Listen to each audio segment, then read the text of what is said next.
Hello, এটা রায়হানের number না? আপনি কি বলছেন? রায়হানের বন্ধু, আমি রায়হানকে কল করেছিলাম। না, এটা রায়হানের নাম্বার না। দুঃখিত, আমি মনে হয় ভুলে রং নাম্বারে ডায়াল করে ফেলেছি। Hello hello. আচ্ছা, এটা কি সত্যি সত্যি আমার বন্ধু রায়হানের নাম্বার না? না, আবারও সরি। কোনো সমস্যা নেই, বলুন না। কি বলবো? যা খুশি বলুন।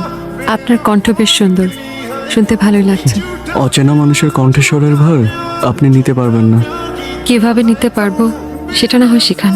আমি ভালো শিক্ষকও না যে এক শব্দে আপনাকে মহাভারত শেখাবো। এই দেখি তো মনে হয় না। সম্মানিত যাত্রী সাধারণের মনোযোগ আকর্ষণ করছি। কি হলো? দাঁড়ায় গেলি কেন? চল। দাঁড়া একটু, দাঁড়া। সকলেই অবস্থান নেবেন। আচ্ছা শুনছেন, জি বলুন। অ্যানাউন্সমেন্টটা হচ্ছে। এটা কার ভয়েস? ওনার নাম হাসান।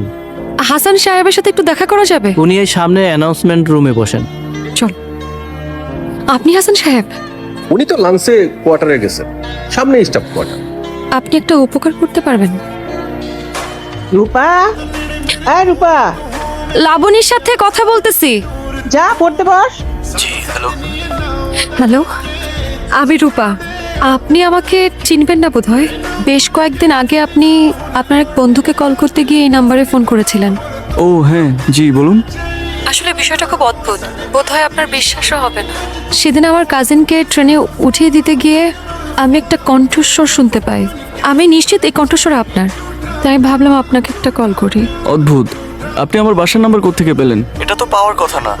শুনেছি মন থেকে চাইলে বিধাতাকেও পাওয়া যায়, সেখানে আপনার বাসার নাম্বার তো খুব সহজ বিষয়। আচ্ছা, এখন বলুন কি চান? যদি বলি আপনার কণ্ঠস্বর শুনে আপনাকে দেখার খুব ইচ্ছে হচ্ছে, তাহলে কি খুব অন্যায় হবে? মানুষ দূর থেকে সুন্দর, কাছে টেনে একদম সুন্দর বানাতে চাচ্ছে। রাত অনেক হয়েছে, ভালো থাকুন। Hello hello.